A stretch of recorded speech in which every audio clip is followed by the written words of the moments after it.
Okay, how to draw your Marmalade Hoverfly.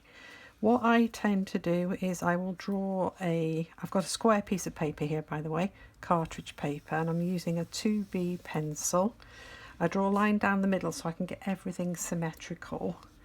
And then basically you've got a circle and then an oval and then a longer oval, like so. And then if you just draw lines coming down from the second oval, and then the legs come out like so. Okay, we've got more legs coming through the wings here.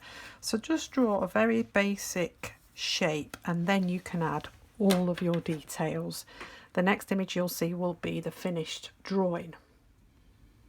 Okay, so here's the finished drawing. If you want to copy it or trace it, then take a screenshot and print it out, and then you can trace it if you're not confident with the drawing side of it.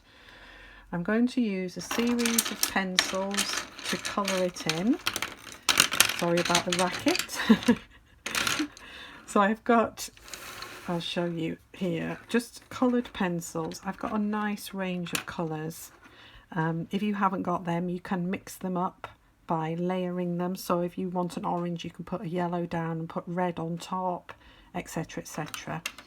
I'm going to start by using the lighter tones first and then adding the darker tones. And I'm going to put it on time lapse so that this tutorial remains short. If you need to, you can slow it down and see each individual mark being made. Okay, enjoy.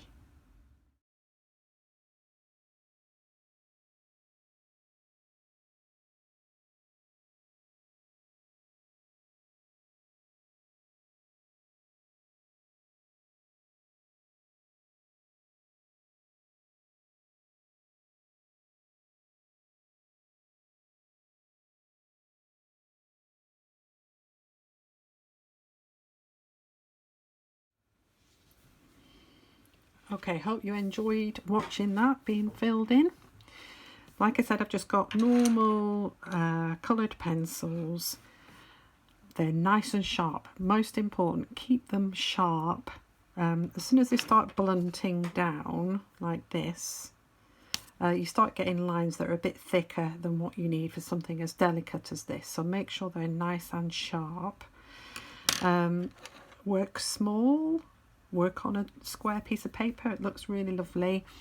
This Marmalade Hoverfly, Episyrphus balteatus. If I said that right, I hope I did.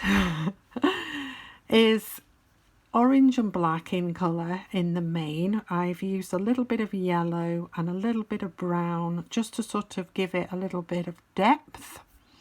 Found in gardens, loves flowers, pollen and nectar.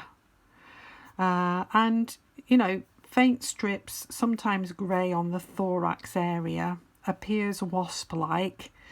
So just be careful when you're identifying these that you're not, you know, giving it the same reputation as a wasp.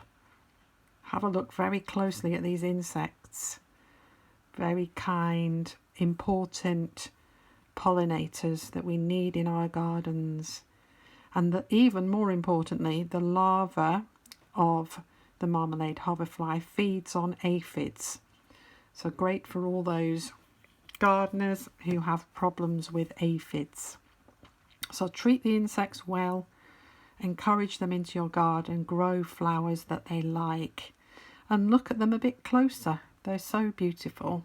And I hope you enjoy drawing this and colouring it, and enjoy the rest of the tutorials. Okay, bye for now.